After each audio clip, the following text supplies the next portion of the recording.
Hello, and a very warm welcome from Singapore. We're delighted to see a number of guests have joined us. This is the first of a series of 3 webinars organized by the Center for Multilateralism Studies at RSIS on the theme of economic multilateralism for post-COVID-19 recovery.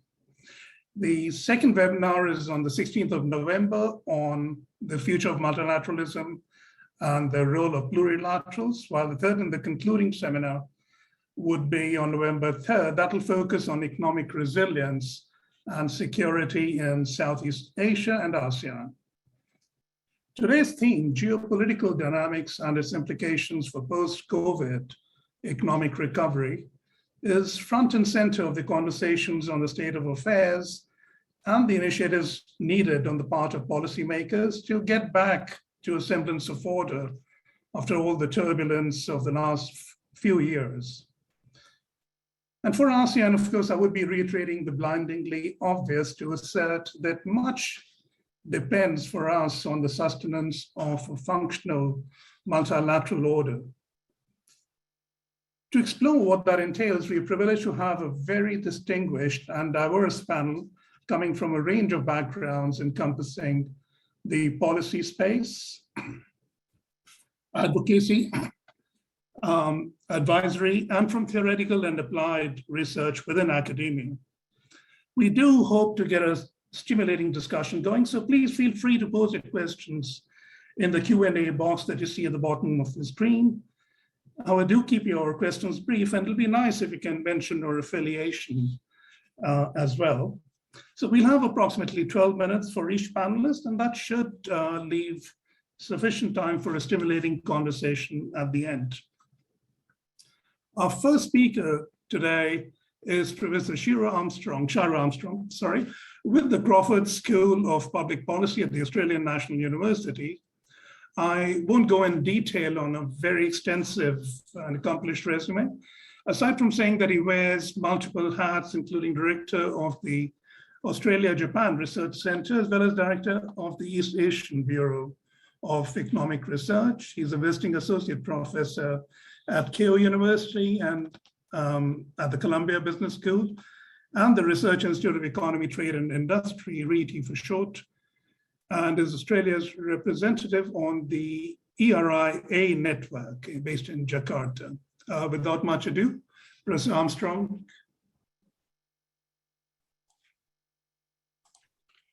Hi, thank you very much, Dipinda, and thank you very much to the Center for Multilateralism Studies. Look, it's my honor to be here, and I see a very distinguished audience here, and I'm looking forward to engaging in some questions. So, Dipinda, I suppose you want me to start my 12 minutes now? Yes, please. Opening remarks? Yeah.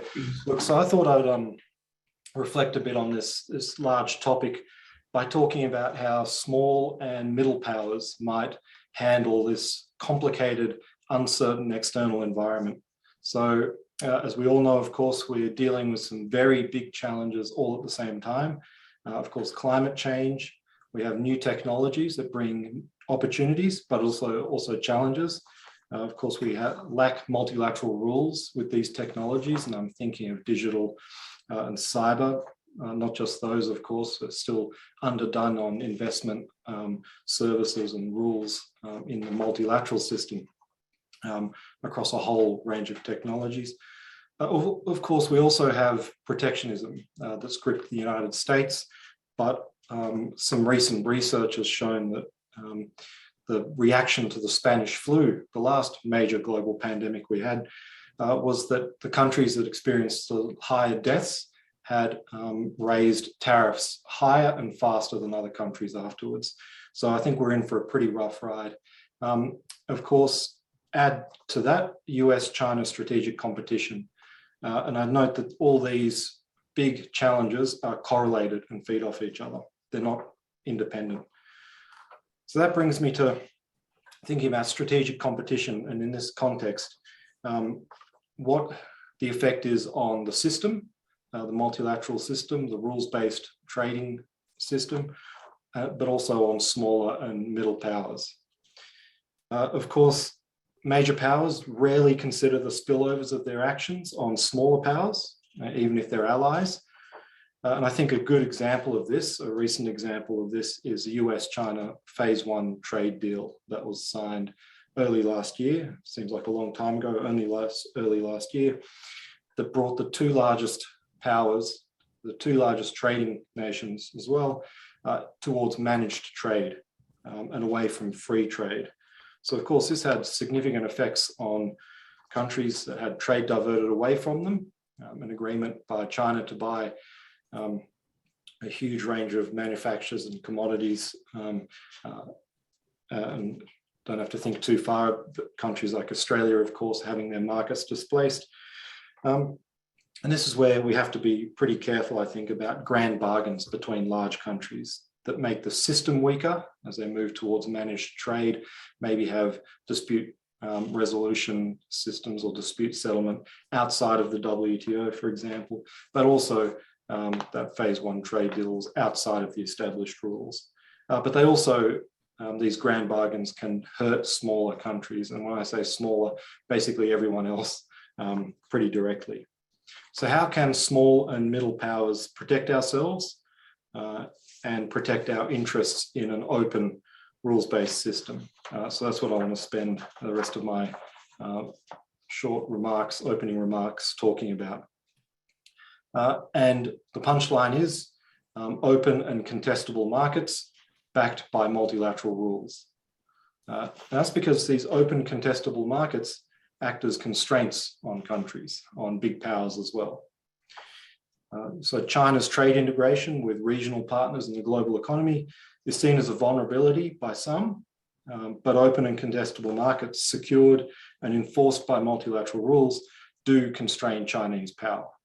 So you just have to think, well, when the United States under President Trump, for example, starts to intervene in markets, use national security as an excuse for coercive tariffs against China, but also against other countries, Japan and other allies, what hope do smaller countries have to retaliate or to hold the line, to try to hold the line perhaps?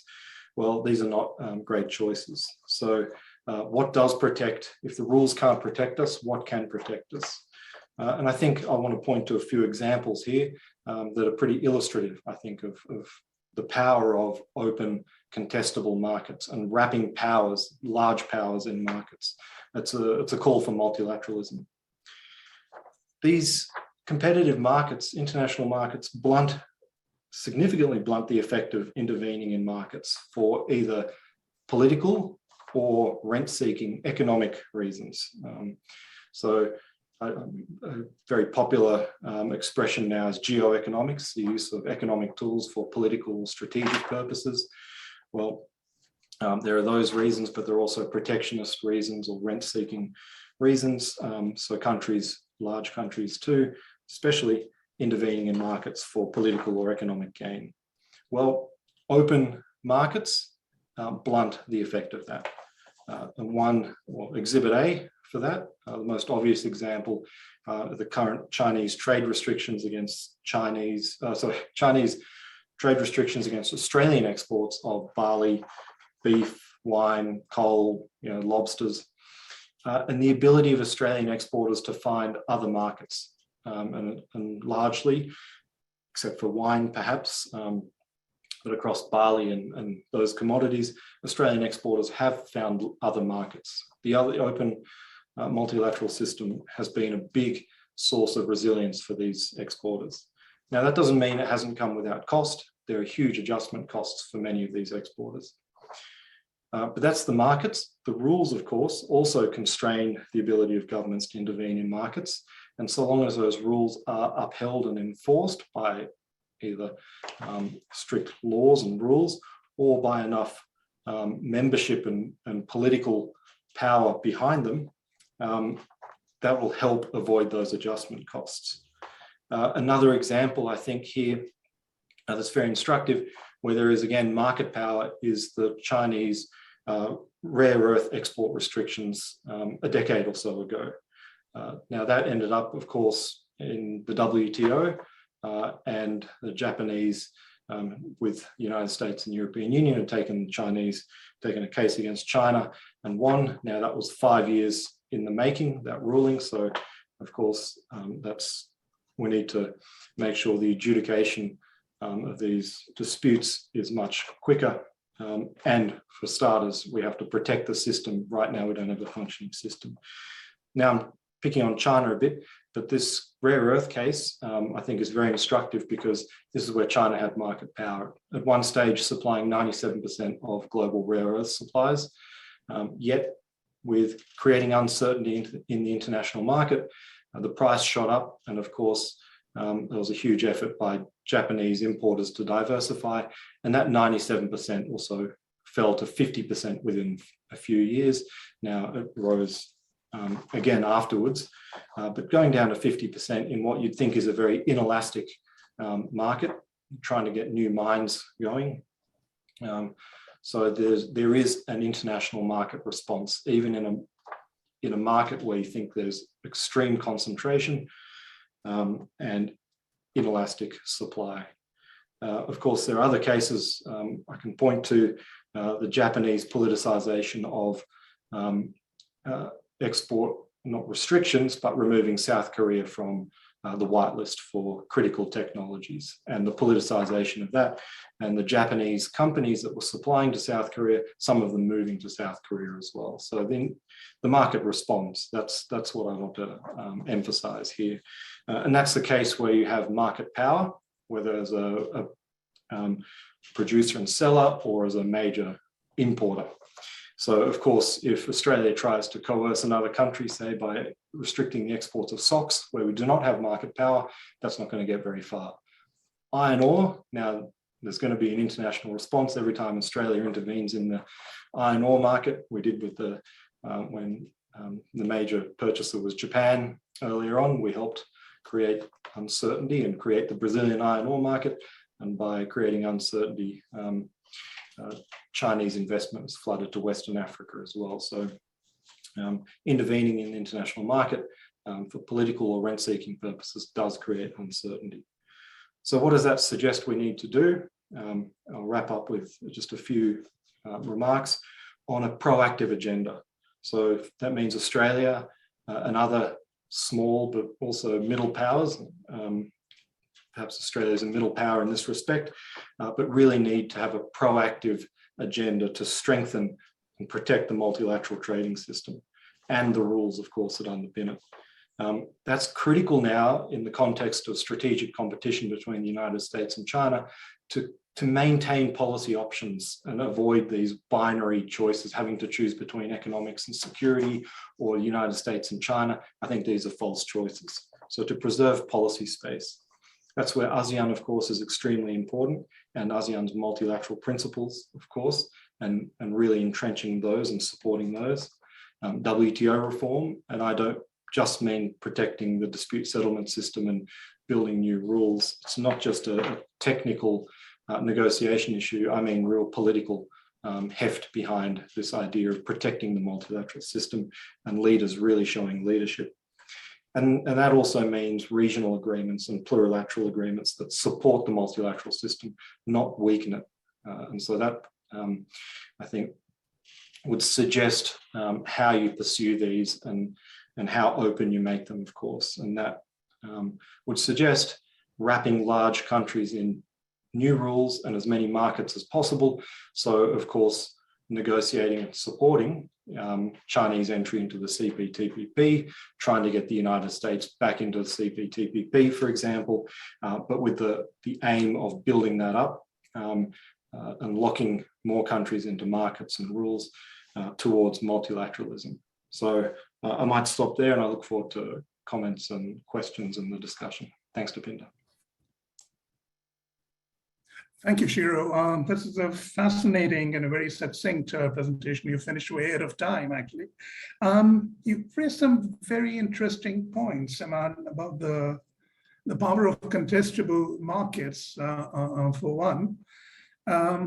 But I'm also going to play the role of a devil's advocate, and I want to take up these issues. So since the global financial crisis ended, I mean, you wonder if the broad compact that prevailed across the world, that's being eroded somewhat. If you look at the protectionist measures and the cases that have launched before the WTO, that is a wee bit disconcerting as well. And the other issue is, again, the trend, near global trend over the past 2 decades of increasing consolidation of economic power. And we're seeing that in big tech in particular. What does that do in e-commerce and other emerging domains?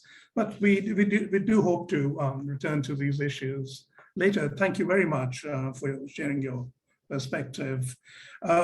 Next, we are delighted to have with us Mr. Eduardo Pedrosa, who's the Secretary General of the Pacific Economic Cooperation Council, PECC for short, and he's based at the International Secretariat in Singapore.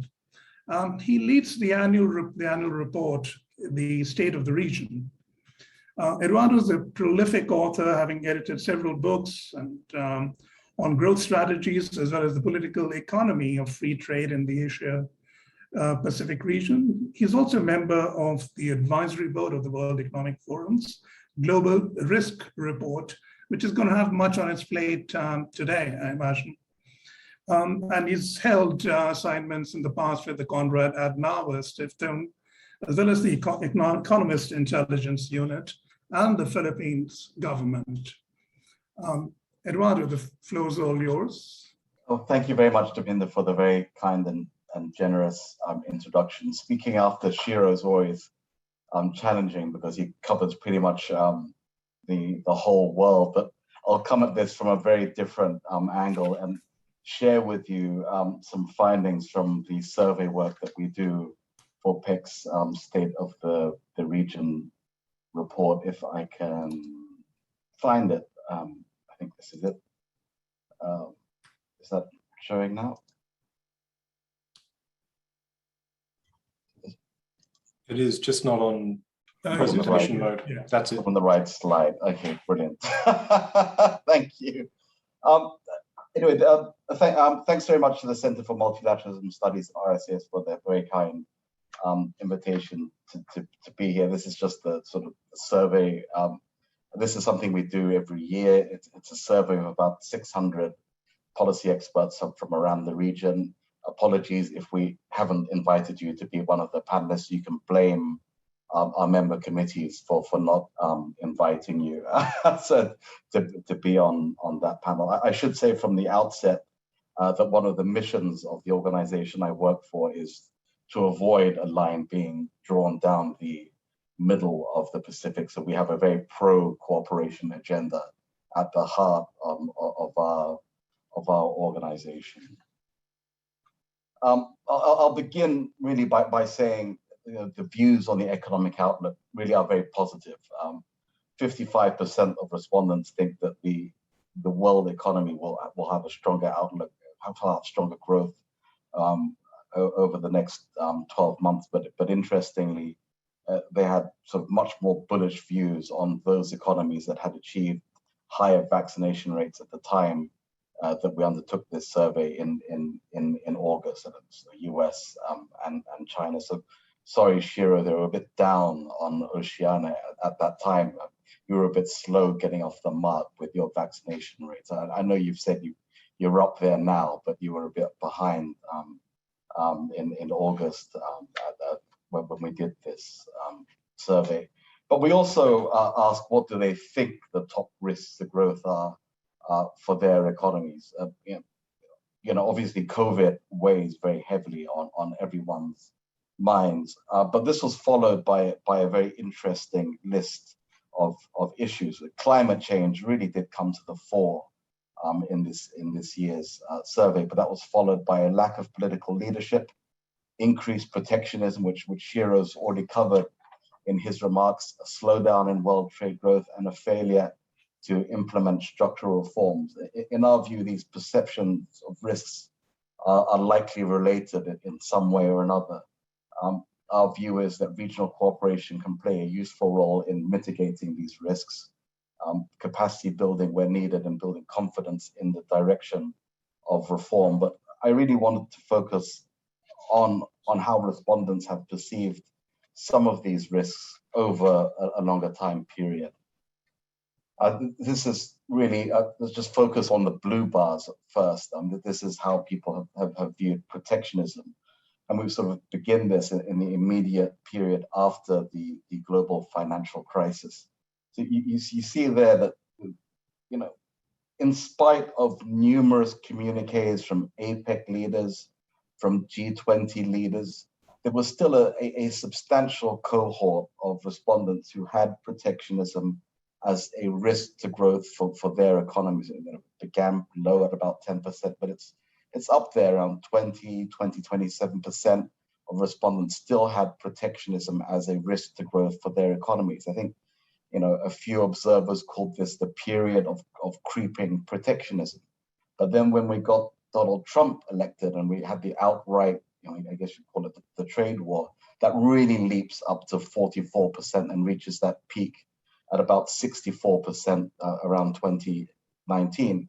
Now it's dropped in the most recent surveys, and I've included health pandemics in there as well, just to show that, you know, it may well be that there are other risks that are coming, and it's not because necessarily that protectionism has decreased, but because there are other risks in people's minds. Where I could have included, you know, climate change and other things. That's why perhaps why protectionism is coming down a little bit in the survey, not necessarily because views of protectionism have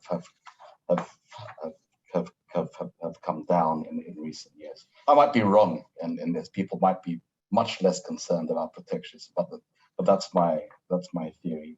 I think another question that you're interested in is whether there's been a shift in the locus of power to do East Asia. Another question that we ask in this survey is, you know, how it's about a slowdown in growth in the US and a slowdown in growth in China as a risk. So I've included the results on both of these over this time period. Obviously, the results really depend on what's happening in these individual economies in that particular year. But on average, over this time period, 34% of respondents have selected a slowdown in the US as a risk to growth, and 40% have selected a slowdown in China as a risk to growth. So I think that's sort of an interesting sort of finding that in general, people have had China slightly higher. But then let's turn, I think, to the latest. So this is this year's survey results, and overall, they actually, you know, this year both the US and Chinese economies are recovering well from COVID, despite downward revisions in the latest forecasts. But almost exactly the same percentage of respondents selected the slowdown as a risk to growth, 26%. But what you see that a slightly higher percentage of business respondents were worried about a slowdown in China. Slightly more government respondents were worried about the slowdown in the United States. Again, slightly more from the non-government sector. North Americans, about exactly the same, 29%. Northeast Asians, not that much difference between them, but many more respondents from Pacific South America, more worried about the US. Southeast Asians, we were more worried about the slowdown in China and Oceania. Shiro, down under, you're much more worried about what's happening in China. So it's not an even thing in the broader Asia Pacific. Does this reflect anything about trading relationships?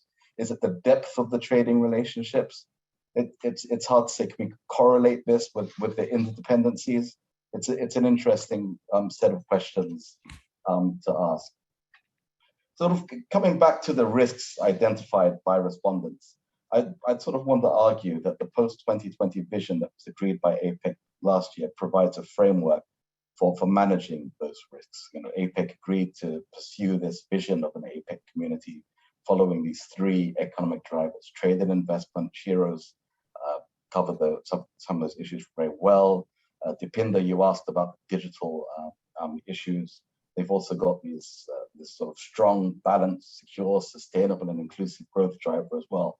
And, you know, coming back to those risks, people are worried about protectionism. They're worried about climate, and they're worried about momentum on reform as well. So we've got a framework for managing that. But on trade and investment as a driver, we've got a very complex architecture to deal with this. The dotted line is APEC. We've got that. My only point here is that APEC broadly covers the major players in this story. It has a long-term vision of a free trade area of the Asia Pacific. Its realization depends on the pathways. And we've got them now. RCEP will enter into force on the 1st of January. Now, we've got the CPTPP in place. How are these all going to converge and come together? And what role can APEC play in bridging the gaps? You've got the gaps in membership. You've got the gaps in coverage. Can it play a role in this? And we've sort of noticed that the two, ones who don't have anything really bringing them together right now are China and the United States. So there's some big questions. APEC being a non-binding forum can play a role, I think, in socializing some of these issues. Over the period of COVID, it really has ramped up the application and the use of digital technologies. This is, the quarterly use of business apps. We're on a business app now. I've forgotten which one we're on. We're on Zoom, aren't we? So before COVID, we were, on average about 2 billion hours were spent on these business apps. Now we're on about 6 billion hours on these business apps. That's the sort of amazing growth that we've seen. But there are a lot of issues that need to be dealt with. According to our survey, the priority issues that came up were cybersecurity, data privacy and protection, interoperable and cross-border digital transactions, digital trade, digital literacy, cross-border data flows. We have in the Asia Pacific a growing tendency towards digital trade agreements. We have this DEPA, the Digital Economy Partnership Agreement, with Singapore, Chile, and New Zealand. Korea and Canada have said they want to join. Now China has said that it wants to join. ASEAN has agreed to study a digital economy framework agreement and begin negotiations by 2025. The Pacific Alliance has a digital economy roadmap for a digital market. How is this all going to fit together? And how will it deal with these big economies that Shiro is talking about? Can APEC play a role to bring greater understanding between the different regulatory approaches that they all take? These are some big questions. We asked this question in 2019, should APEC take a role to avoid this fragmentation? And the overwhelming answer across stakeholder groups, across sub-regions was yes. I don't have to explain this chart at all. Yes, please. Can you stop doing that? Was the answer. I won't explain that one anymore. On sustainability, we asked some big picture questions. Do respondents think climate change is having a negative impact on their economies? Yes, it is. Overwhelmingly in the Asia Pacific, but a more nuanced answer on whether climate change policies are having a negative impact. And there, it's a much more nuanced answer. They want to see policy action, but are they the wrong policies? Are they having a negative impact on growth? We have to be a little bit careful in the design of climate change policies. We have to we design these questions a little bit carefully so we can capture that. We have to think about this one really carefully. Do they want economies in the region to do more in terms of support of Paris? Yes. Are carbon border taxes needed to account? Yes, they do. Is sufficient funding being provided?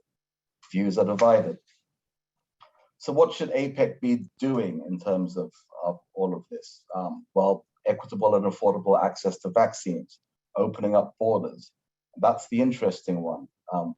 People do think that dealing with the US-China trade conflict isn't important. The way we understood that was that it underpins many of these solutions. I've included the sixth priority there, which are the trade issues.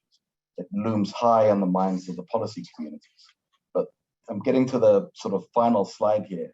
If we just look at what businesses are concerned about, their top priority was the China-US trade conflict and rising trade tensions. Somehow this is really affecting businesses in the region. the thing that other stakeholders were concerned about, that the reason why they didn't have FTAP and trade in their list was inclusion.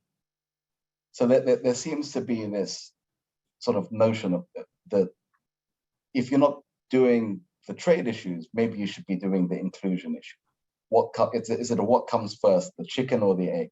And I don't think these are necessarily irreconcilable, but we have to find a way to deal with all of these issues. So sort of my bottom line is that the regional views seem to indicate the desire for pragmatic cooperation to resolve all of these issues. And there's a strong appetite for regional cooperation in the Asia Pacific. And it involves dealing with the broad sweep of issues, including climate change, but that does involve dealing with US-China issues and working with everyone on all of this. And I will stop there. And that's from a little bit of advertising from my PR department.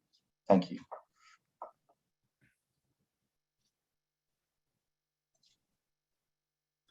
Thank you, Eduardo. That was literally a treasure trove of information for policymakers, researchers, and anybody with an interest in the area.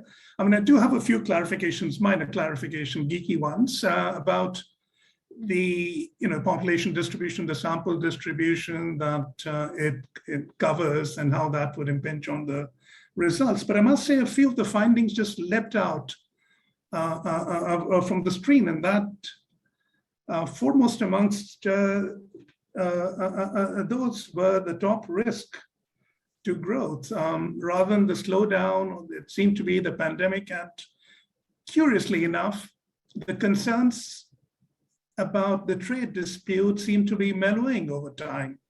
Oh, and there's also a certain degree of volatility, so perhaps we could turn to that later. And there's also curious, while just mulling over, I mean, what kind of horizon do the respondents have in mind? I mean, for instance, maybe it's just a particular bugbear with me, is the secular increase in inequality, which I would imagine should keep policymakers up at night across Southeast Asia and other relatively low-income countries. I mean, that could potentially undermine stability. But we'll come back to that again later. Thank you very much again. I'd now like to turn to Ms. Anita Prakash. She's a senior policy advisor on international economic cooperation in the Office of the President of the Economic Research Institute for ASEAN and East Asia, ERIA for short.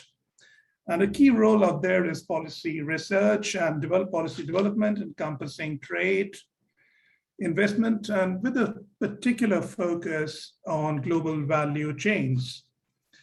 She prefers advice to leaders and senior officials of ASEAN, East Asia, and Oceania, and as well as Europe and Africa. It's a very broad mandate, and as well as research support for bilateral and multilateral processes, which is going on with considerable vigor in this region. So prior experience was with the government of India and also includes stints at the Graduate Institute in Geneva. Anita, the floor is yours. Sorry, Deepinder, I think Anita's just trying to reconnect, so we might have to swap. Just give it a moment.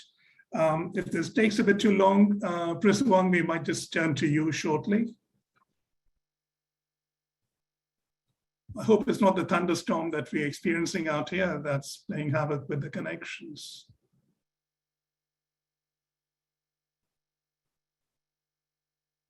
Okay, so we could come back to that later because this is, I'm not quite sure how long that's going to take. Professor Wong, shall we proceed with you, please? So a very warm welcome, Professor Wong. Professor Wang Yong. He's at the School of International Studies and director of the Center for International Political Economy, the director of the Center for American Studies at Beida or Peking University, Beijing, China. He wears far too many hats to enumerate here, but also additional appointments at the Party School of the Ministry of Foreign Affairs of China. He's a distinguished fellow at the Monk School at the University of Toronto and a member of the World Economic Forum Global Agenda Council on Geopolitics, which is very much germane to our discussions today. And in addition, he's held visiting appointments at the University of California, San Diego, Indiana U, and University of British Columbia, amongst others. A prolific author with several publications in the domains of political economy of China, the US and China, and China-EU relations, amongst other things. Professor Wong, the floor is yours.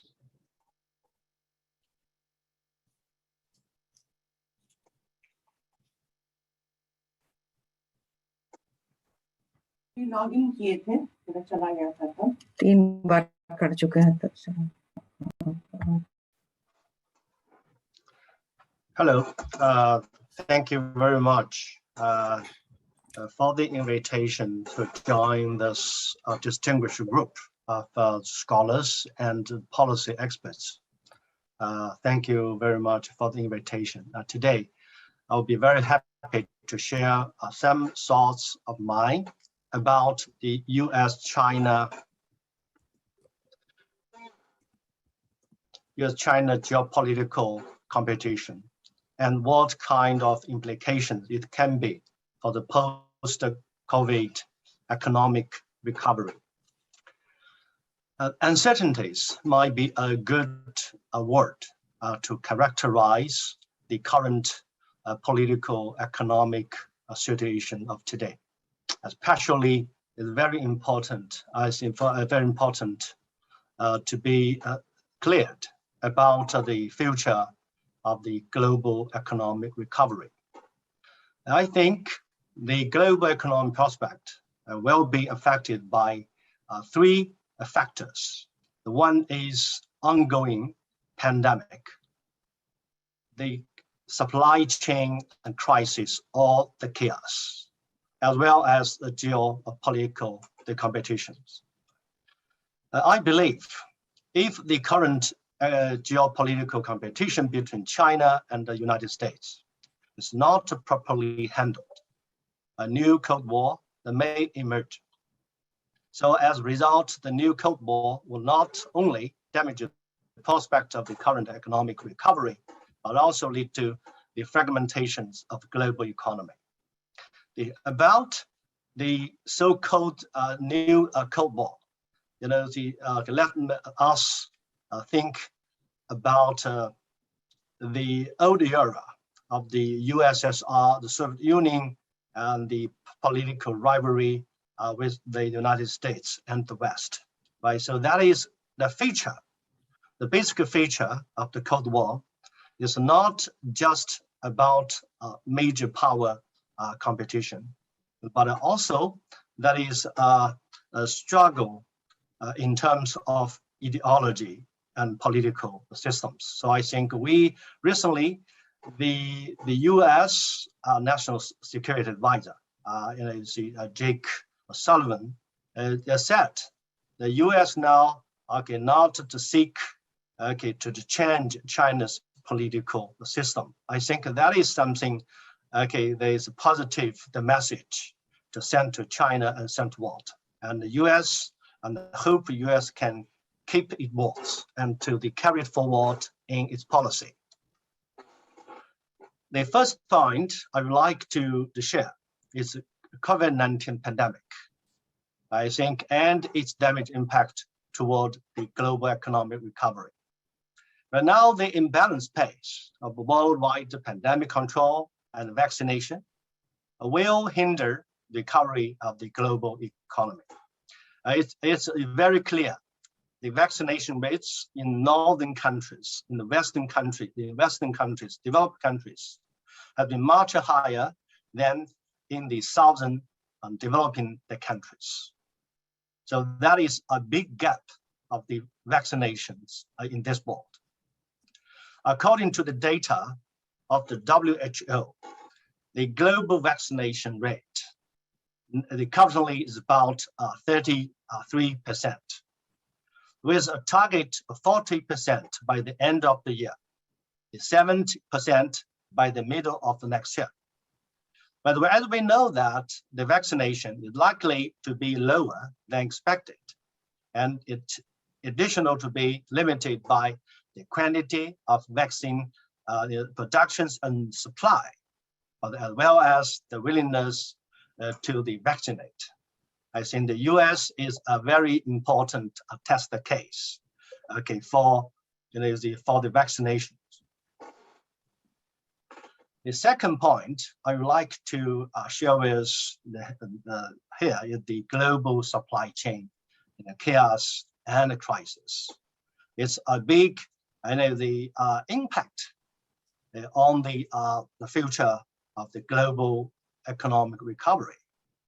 We are seeing the continuous impact of the pandemic and the misalignment of labor market forces and the government intervention have mainly caused the chaos and crisis with the global supply chain, right? Almost all the countries are experiencing.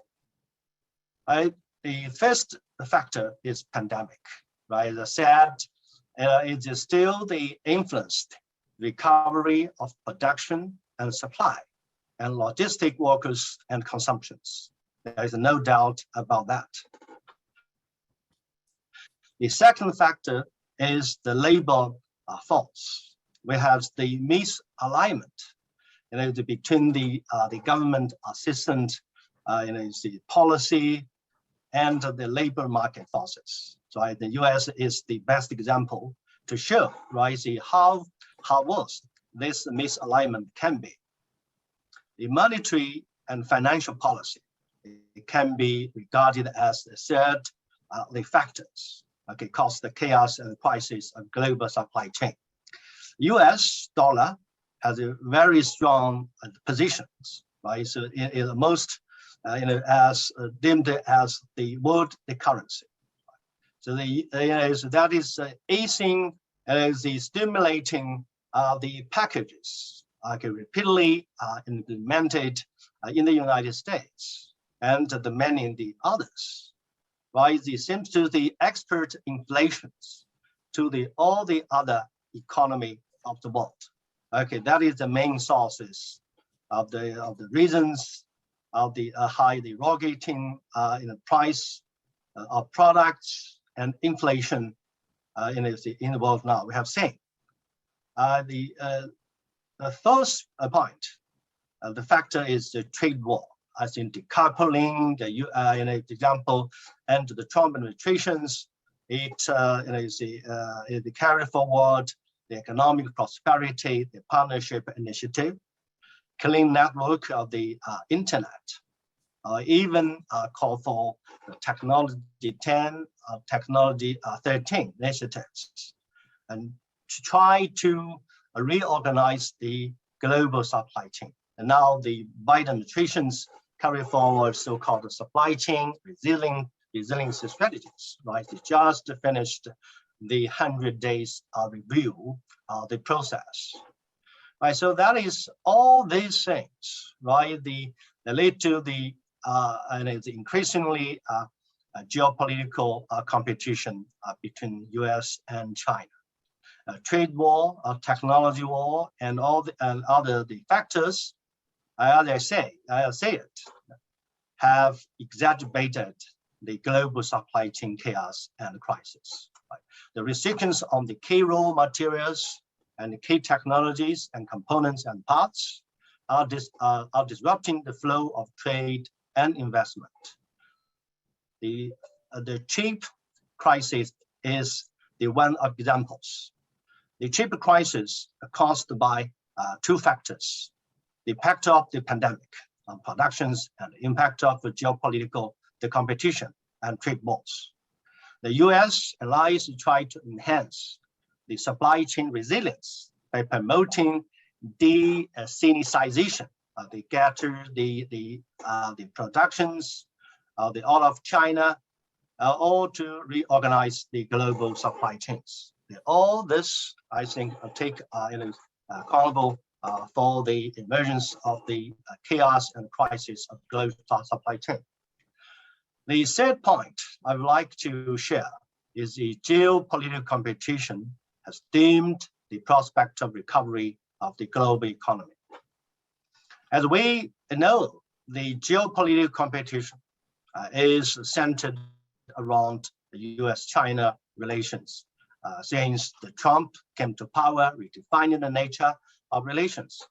China is regarded as the major security threat, the biggest challenger to US primacy or hegemonic power in world affairs.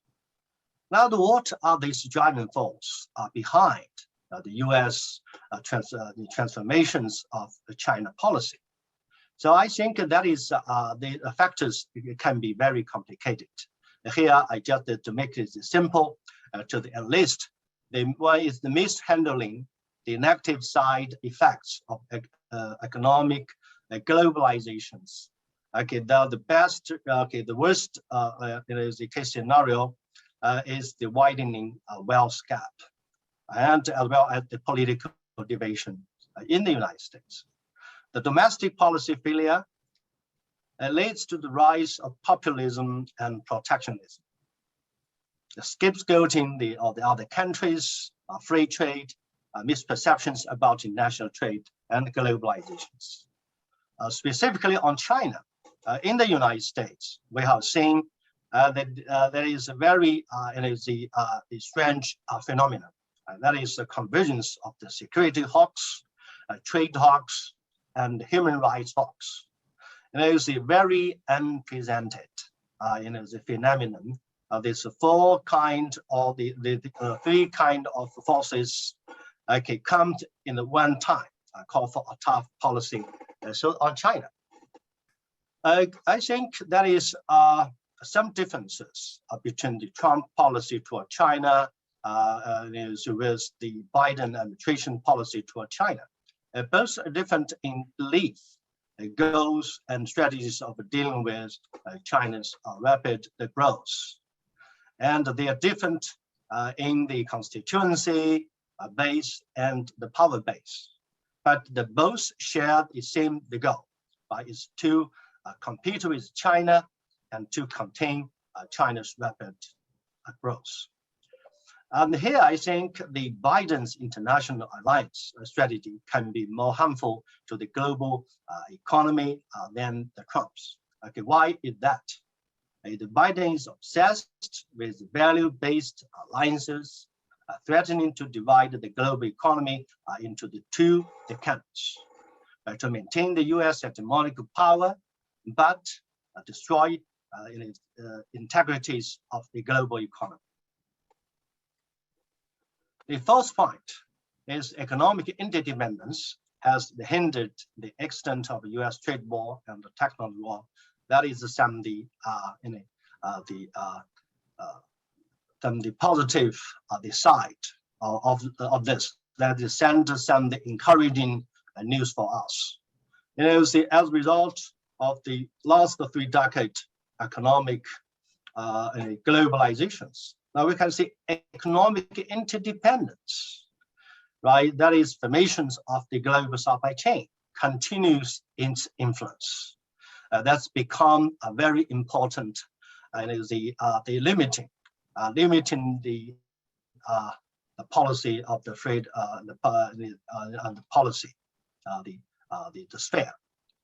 The trade war has been a big failure to the U.S. U.S. imports more from China than before. Trade deficits are not shrinking. Just in the last 10 months, U.S. has increased its imports from China by 30%. Right? So that is a big lesson to the United States. And the one thing is that to the U.S. might be painful is the ASEAN and the EU has replaced the U.S. trade positions in China. U.S. losses relative to market shares in China. But on the other hand, we might have seen the development of decoupling in terms of technology, the sectors. The U.S. politicizing or the weaponizing its technology positions threaten the regional and international trade orders. So that is something we should be very careful, to look about the next steps, the measures of this. We're a little strapped for time, so if you could wrap up in another few minutes. Okay. Thank you. Thank you. Yeah, thank you for reminding me. As for the export control, the 65% of the U.S. high-tech companies tend to think U.S. export control measures on China too tight. They worry about they might lose the market shares in China. And the most U.S. invested companies in China plan to continue their business, but the majority of them saying the improvement of the profit. Right? So I think all these the factors, right, they work together, they constrain the policy choices of the Biden administrations when they want to carry forward, is the decoupling in the high-tech sectors.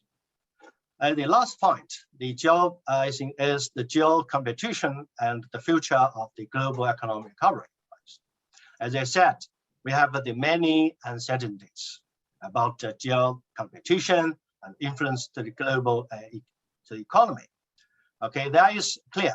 The economic globalization faces adjustment, but it's continuing will benefit to all the countries. Right? As the second largest economy, China has sent the world a strong political message. Will continue to embrace the globalizations and trade liberalizations. Right? So I think we have seen China has adopted a lot of unilateral liberalization measures during the trade conflict with the United States. Right? China jointly, officially, RCEP, they finished China-EU investment treaty and started to bid for CPTPP. And more recently, the Digital Economic Partnership Agreement, DEPA. I see the colleague raised in previous remarks. The regional integrity and unity would hinder the prosperity of a new Cold War in Asia Pacific, from which no one benefits. Right? So I'm very happy to say that most Asia Pacific countries do not want to take side between the US and China. Right? I think very important, right, to the value the regional autonomy. In the EU, we have the similar things. The EU strategy is the autonomies emphasized by some big countries, big members in the EU, and the growing interest between China and EU, and China-EU.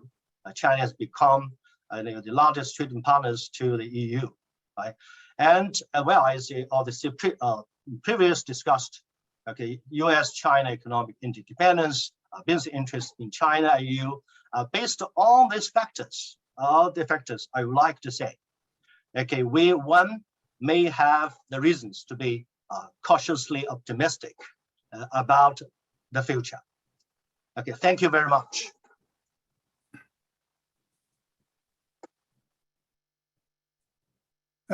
Thank you, Professor Wong, for a very detailed presentation. And I think there's potential for a huge amount of debate on your words. I'm glad you highlighted the vaccination divide earlier. In fact, the WHO said this, a desirable threshold of 40% could have been reached by now, even had there been a more equitable distribution or utilization of the vaccines that we very fortunately have with us today. On the issue of decoupling, I think that's something that's going to keep policymakers up at night. I don't think anybody's really arguing about complete decoupling. I mean, that's almost akin to what during the Cold War we used to talk about MAD, and that's mutually assured destruction. So the very specific aspects on trade and technology and so forth. And hopefully we'll have a number of questions on that. Thank you again. And I'll now turn to Ms. Anita Prakash, and we're glad to have her back with us again. I've already introduced her to our audience. I won't do that again, aside from saying that she's with the ERI in Jakarta in policy advisory position. Ms. Prakash, the floor is yours. Yeah, thank you very much, Dipinder. I have heard all my distinguished panelists earlier, and I am now almost taking the benefit of speaking the last and trying to bring out some of the ground realities which are actually in play. What we understood from today's theme and what we would consider as a desirable objective that this region, Southeast Asia and East Asia, remains closer to the ideals of the objectives of multilateralism. But closer home on the ground, that is not exactly how it is playing out. I will be bringing out a few developments, both recent as well as ongoing, to highlight my contention. But before doing that, it is important to understand why these developments are taking place in this region. And it's most of us here know that East Asia's economic dynamism is something that is world famous. Asia Pacific has been the hub of trade and investment, but more particularly, it is the sophistication of the production networks and the supply chains in this region which is really remarkable from a developing region's perspective. Regardless that East Asia is pretty much developed, Japan, South Korea, and now even China. But the fact still remains that much of Southeast Asia remains a developing region. From that, looking from that angle, the supply chains and the service linkages are very sophisticated here, and which is why manufacturing, the factory of the world, those nomenclatures. But we will also recall that up until the COVID pandemic took hold of everyone's well-being, there were connectivity plans in this region which were designed and were sort of areas of major investment, areas of liquidity infusion. And these plans were mainly, again, for creating more volume along the existing supply linkages. And the plans were also created to bring new regions into the production network and to create new supply chains. But as we also know that soon these connectivity plans became a foil for regional leadership until the COVID-19 has temporarily halted that race. And the jury will be out once the exit from the pandemic, when it takes place. But the regional leadership in connectivity plans then was overtaken by the trade tensions and now even trade coercion. So these aspects have brought a renewed focus on the supply chains in the region. We are also aware that supply chains typically work on the principles of economic gravity, and supply chains are very, very partial to efficiencies, which is why political interventions, government interventions don't work very well. These are entirely business-driven activities. I mean, definitely support from government is very important, but manipulation of supply chains is something which markets don't really encourage, or at least we as advocates of free and multilateral trading systems, we should be, not advocating in any manner. But regardless of that, what we are now seeing is that there is a definite sort of a political inclination in modifying or remodulating the supply chains in the region. We often hear that Indo-Pacific is now overtaking the concept of Asia-Pacific. In some manner, it is a reality if you look at it from an economic architecture perspective, because now India and even the western flanks of the Indian Ocean are very much a part of this oceanic construct. So in that sense, in this new architecture, alternate linkages, renewed partnerships for new forays into business linkages are sort of playing out. And there are attempts towards exclusion also, which is not something very hidden. But so far, that has been sort of underplayed in a manner of speaking. But there is no doubt in any serious student of this region who understands the way the history of Asia-Pacific has worked over the last 50 years, is that there is a concerted effort from governments in creating alternate linkages and new partnerships. One interesting aspect of this architecture is ASEAN's role in this slightly competitive climate. If ASEAN would be able to make a meaningful influence on this, the ASEAN outlook on Indo-Pacific is in public domain, but like all ASEAN documents, it is very, very broad, and the focus at this moment of the main players in this architecture is very much focused on the supply chains.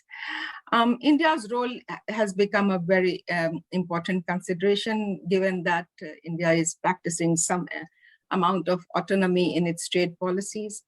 And the reason, of course, being that the China centrality of the supply chains in Southeast Asia and East Asia.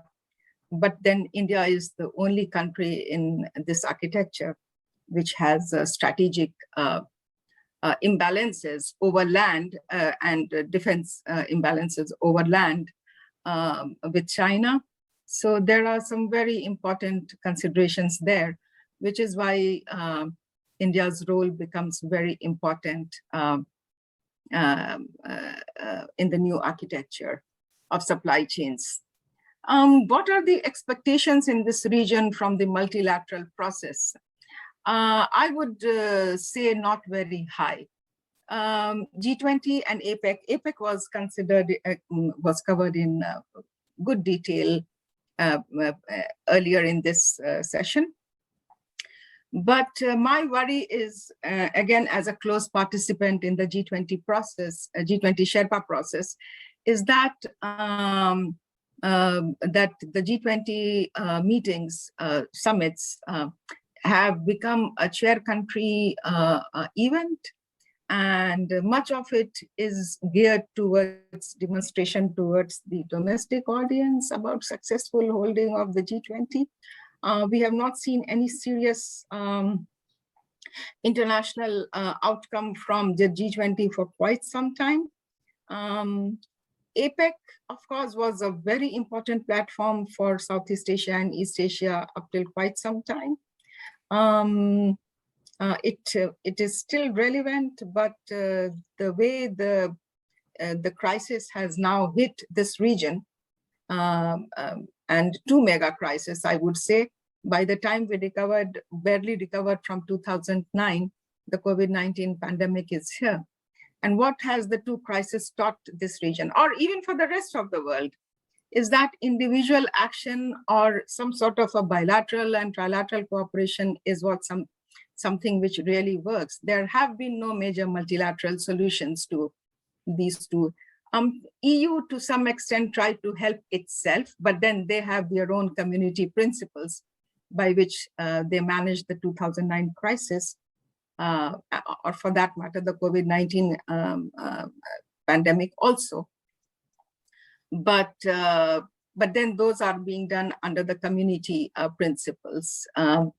So the two crises have basically taught almost everybody, each country, that finding your own solutions, finding your own liquidity infusions is ultimately where the test lies. And contributing to this conundrum are major players, US, EU, two largest markets for Southeast Asia and East Asia businesses. These are promoting alternate platforms, which are not necessarily bad things, if I might add here hastily. Because in terms of investment, US has become the largest investor in the region. The EU is bringing out several standards in digital economy, which the multilateral process has not been able to provide up till now. And if digital economy is to be the future of this region and the future of work, then to that extent, those alternate platforms are becoming very important. The two mega deals, I mean, this region has worked even when the multilateral processes had slowed down, especially in terms of trade and investment. But the two mega deals in the region, the RCEP and CPTPP, they have brought a different value added to their members. The RCEP, of course, creates a single market and provides some sort of equanimity over the rules of origin. But in terms of rule setting, I don't think RCEP has done much work. But CPTPP certainly is important from rule setting process, and which is why countries like UK are now aiming to join this. But that begs the major question, whether US is... Maybe I ask you to wrap up in a few minutes? Yes, I will.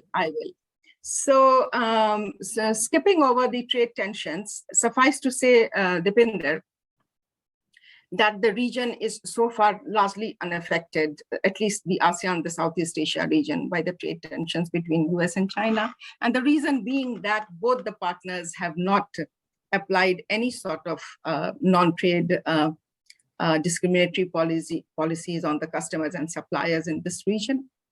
So the COVID-19 pandemic, of course, has tested the resiliency of the supply chains in this region, but that has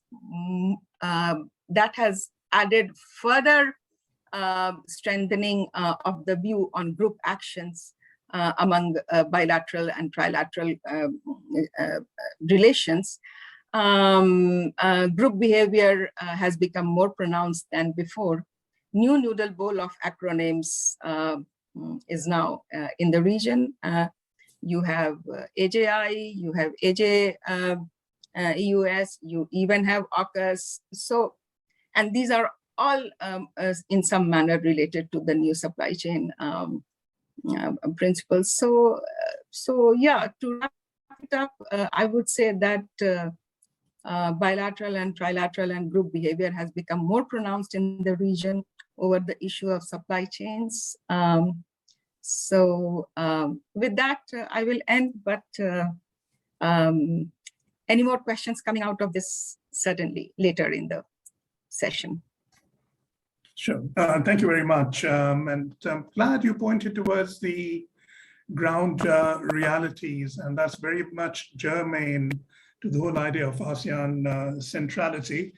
On a side note, I haven't heard of gravity models for a very long time, and you really wonder how the ultra fragmentation of supply chains has done to any new studies. I mean, what kind of results would that yield? There's another promising note that you pointed out about a concerted effort on the part of governments within the region, and that brought to mind something that Shiru had mentioned earlier in his comments about the false choice between economy and security. That's not really a viable proposition, or cannot exist. And I wonder if that is of global relevance, but we're going to revisit that later. There are a couple of questions. I'll just turn to those very shortly. If I may start with a few questions for each of the panelists, very brief ones. So I'll start with you, Shiro, if I may. So you mentioned at the very outset the emerging challenges that arise from climate change to the adoption of new technologies of the fourth industrial revolution, all of which I'm going to call, I'm looking at ASEAN, so I've got a relatively narrow focus here.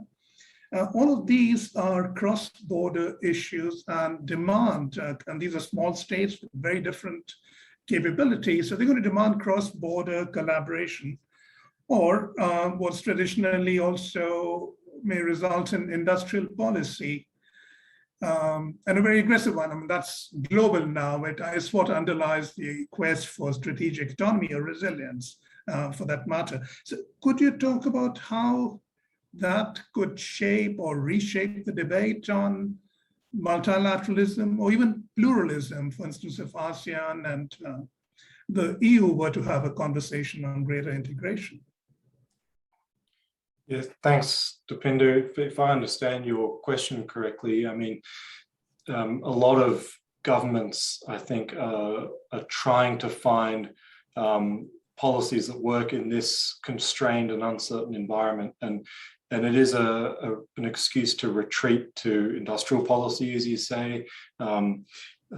From what Anita said, of course, a lot of governments are trying to, we've had pretty big supply disruptions in supply chains, attempting to onshore manufacturing or production. Now, I think that is pretty dangerous. So this is where, again, and I say it's dangerous because, of course, it not only makes you poorer, but it concentrates risk.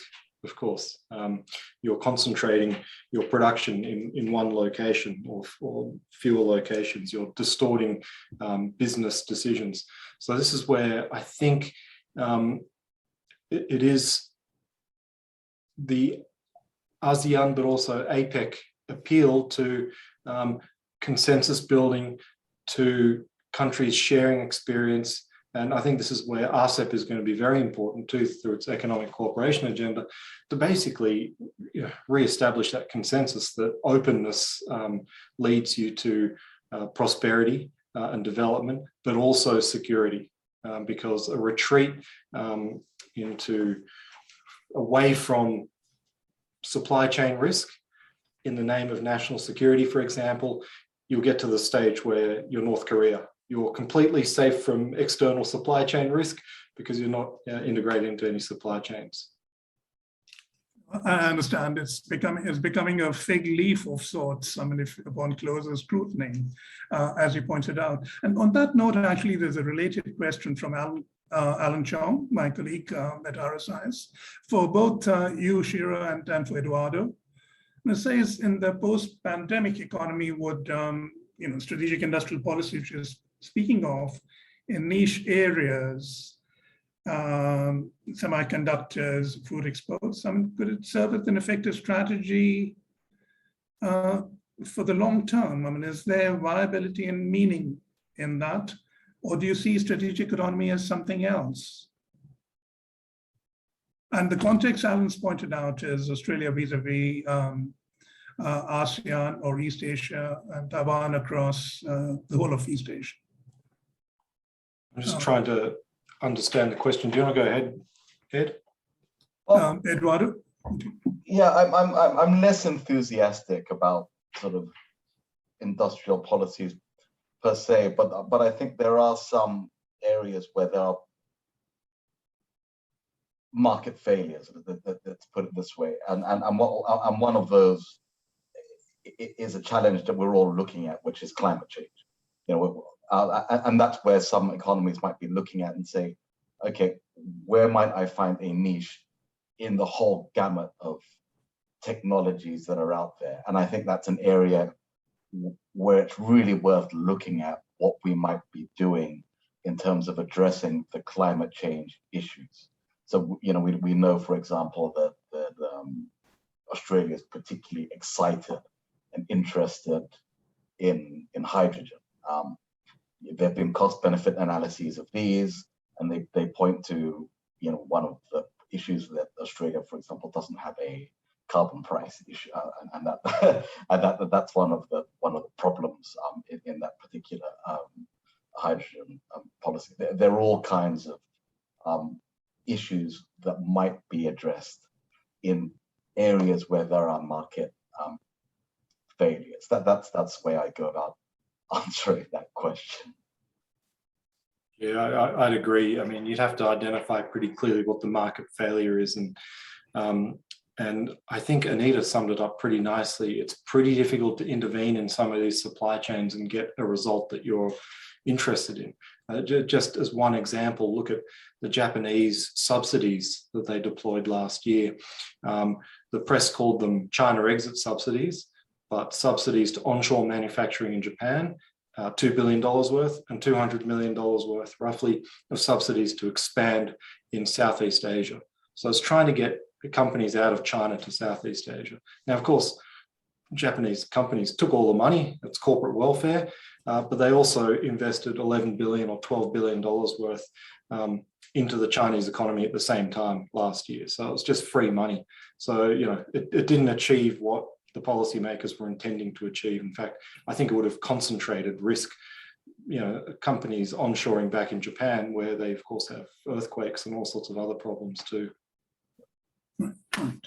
And I should also point out, in the industrial policies carries a very wide, it covers a very broad canvas from North Korea to investments in R&D and education and tech industry, which eventually gave rise to Silicon Valley. So that by no metric would have been called a traditional market distorting. It's, could even venture ahead and call it a market facilitating or broadening the economic canvas. And Anita, you want to say something?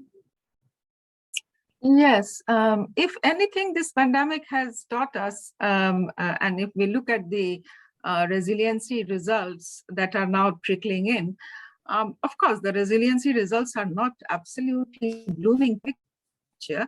It's a 50-50 answer. Some have fared well, some have not. The smaller units have performed poorly. But aside from that, the resiliency of the supply chains so far have actually told us that negative supply shocks, negative demand shocks, the markets have adjusted to that despite unprecedented barriers on movement of people and some movement of goods also, and again, unprecedented barriers to trade in services.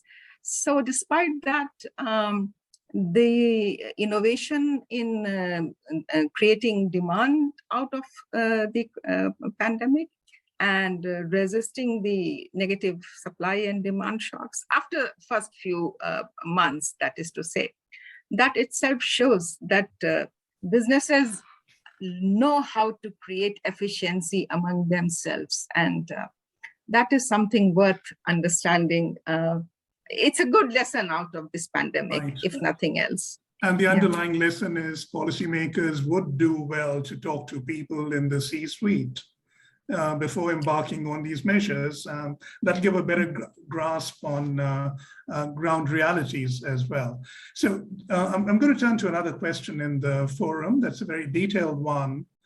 And I think part of it's been by Alden Lee. It's been addressed. I mean, how will the recent rising threat of multilateralism affect the desire to restore the multilateral rules-based system? I guess all the speakers have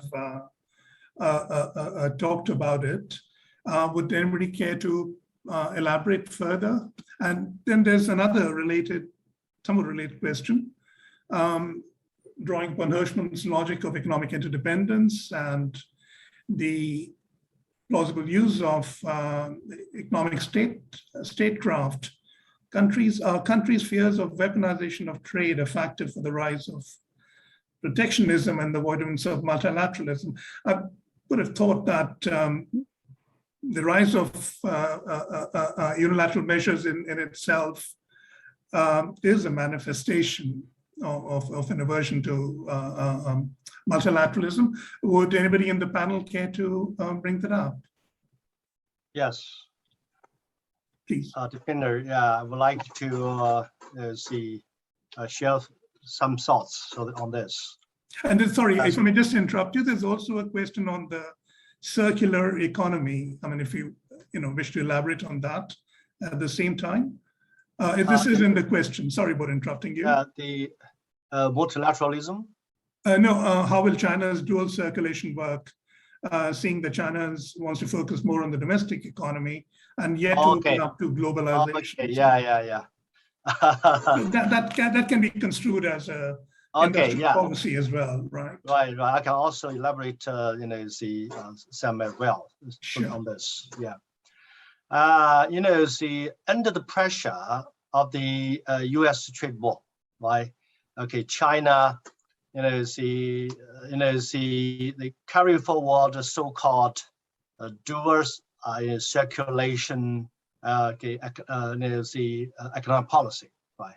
So that means, that is China, while China is they keep working on the international markets. China have to make greater efforts in domestic markets, right? So China expected that the decision making in Beijing expect that the U.S. will continue its decoupling policy, right? So the world global economy in the worst case scenario will be fragmented at least into two markets, separate markets. One is China centered might be, or the US centered, right? So that is very challenging the international environment. Okay, China to be prepared for this. Okay, that is the broad background of this dual circulation policy. But interesting to say, in the last year, right, we are seeing might be the opposite, right? So the China has generated more the experts, and the experts generated still play a very important role, right? In China's economic growth. But on the other hand, because of the improvement of logistics, especially the internet economy or the internet platform economy, right? Okay, China has been, I think, also made some progress in development of the domestic markets, right? So, for example, the China very easy to the citizens in the cities find it very easy to buy the items in the agricultural products in the rural area, very quick in several days, and that is depend on the newly online the payment system as well, right? So in China in both, so I think that we can see progress on both sides. But as I said, China, they also see the very important political and international and diplomatic implications of insisting on be integrated into the regional economy, in the global economy, right? China should continue the past course. The dual circulation policy does mean China will be separated from the global economy, right? So that is for the worst case scenario. But now China will see that if the U.S.-China can continue so-called economic interdependence relationship, okay, that will turn into some of the positive, encouraging political and diplomatic the messages and development to the U.S. to some help, okay, a better U.S.-China relations, and both countries will benefit from it. The whole region will benefit. Sure. So just continuing on the note, I'm sure there's a multiplicity of very different perspectives on what you articulated, but you said you ended on a note of caution, optimism, so looking ahead. Can you talk about some of the low-hanging fruit that we could avail of, which might help to set the tone and the tenor back on track to a more predictable future? Right. Yeah. Thank you for asking this question. Yeah, I'm not sure, how low the fruit can be or be picked. But I think the one things that the U.S.-China, the first of all should reach consensus, right?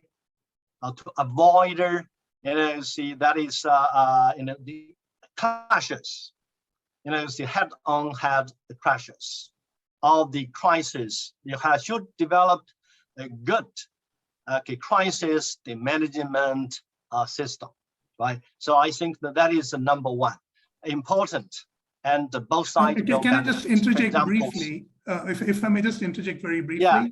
So Shiro raised some points in his earlier. Could you just address those as well? And that alludes to what's commonly referred to, many big powers have used it, the weaponization of trade, wine, barley, and so on and so forth. That raises, major concerns, and it's been used by, other countries as well. So could you just briefly comment on that as well? I'm sorry for interrupting you. Okay, yeah, yeah, good. Yeah, I think we have the regional mechanism, right? We should, in the framework of the APEC or the East Asia Summit, right? So all the members should sit down and to discuss this kind of things, right?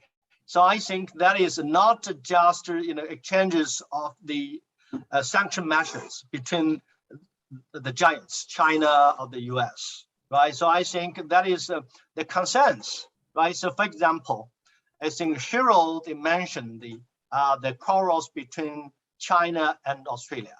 Yeah, I think that can be a good case for the countries sit down and with other countries to discuss the sources of the tension, and to re-identify the common interests, right, and find the solutions.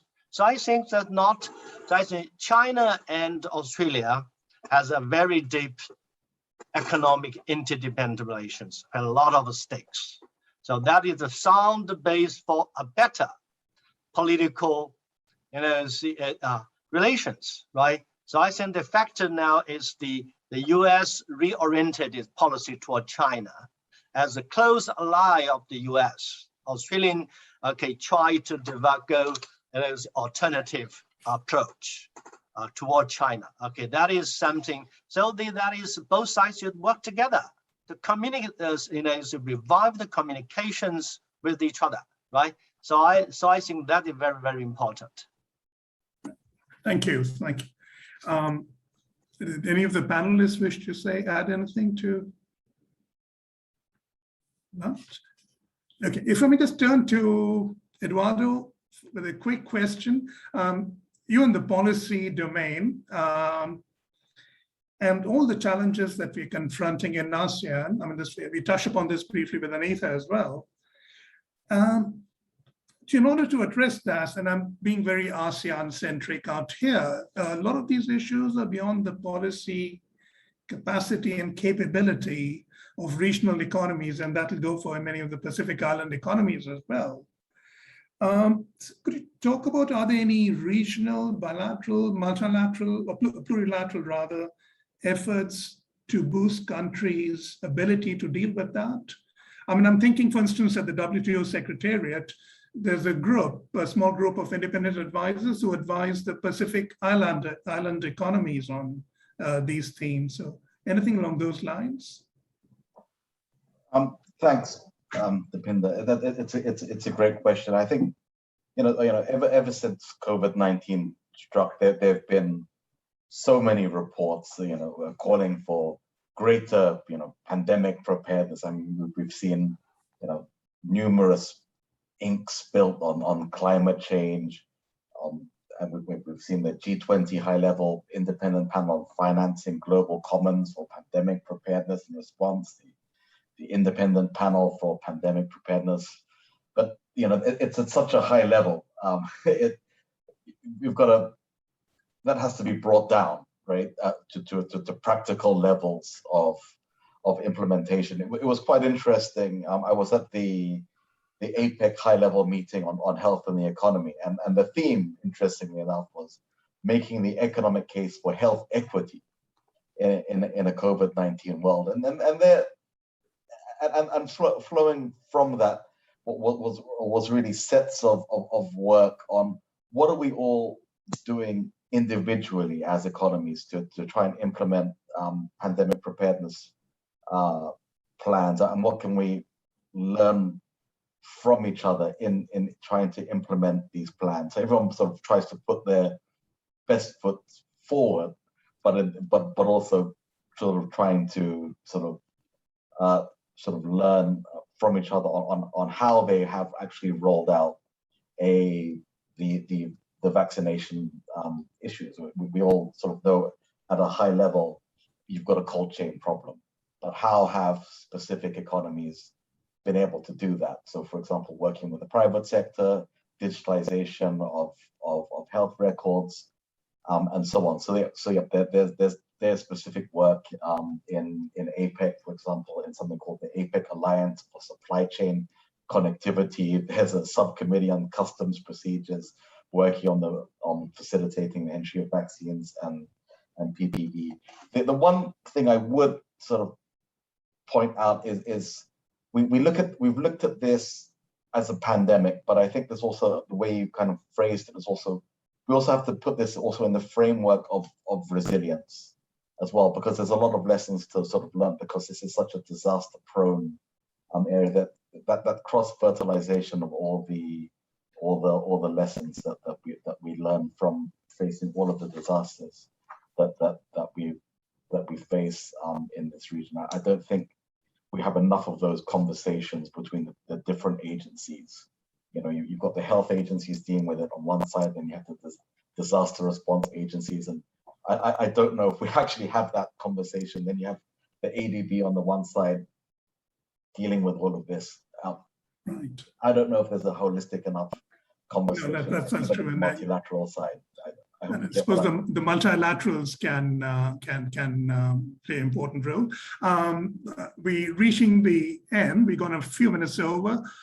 In conclusion, may I just ask, given the bleak prognosis for trade, just a parting comment, a very brief one, a sentence, if you would, on any step, a single step that could enhance confidence. And Shiro already started off with that in the chat box here with Wong. So anybody wants to go first? I'm happy to jump in and try. I think, yes, as I've said in the chat box and in agreement with Professor Wang, that focusing on common interests. And I think this conversation, like many conversations, reminds us coming back to basics and thinking about, well, the market has worked in some places. Why are we trying to retreat from what works to something we know that doesn't work? So it requires a lot of talking, a lot of again, building confidence, and forums like APEC are going to be crucial going forward, I think. So, of course, we've got the APEC summit this week in New Zealand.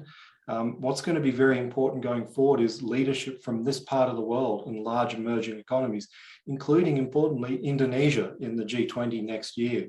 So Indonesia takes the seat, takes the presidency of the G20 at such a crucial time. And as a few of my colleagues here have mentioned, the G20 has been missing in action during this pandemic when we need global cooperation.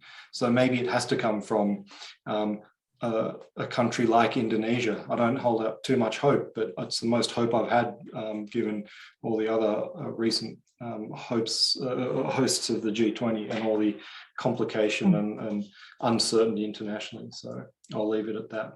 Thanks. And you shouldn't lose sight of how far we've come since the establishment of GATT and what transpired before that. And it's quite an extraordinary. Anybody else with concluding observations? I agree 100% with Shiro. I also take your point that we have come a long way since that.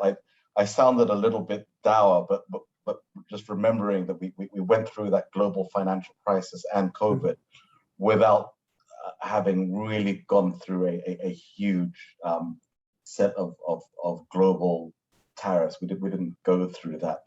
I just add on to Shiro's point that the need for greater multi-stakeholder cooperation. That's one thing that we do a lot of in ASEAN and APEC and PEC.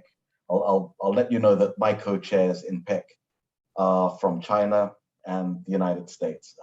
We have no problems defining a common agenda to work on.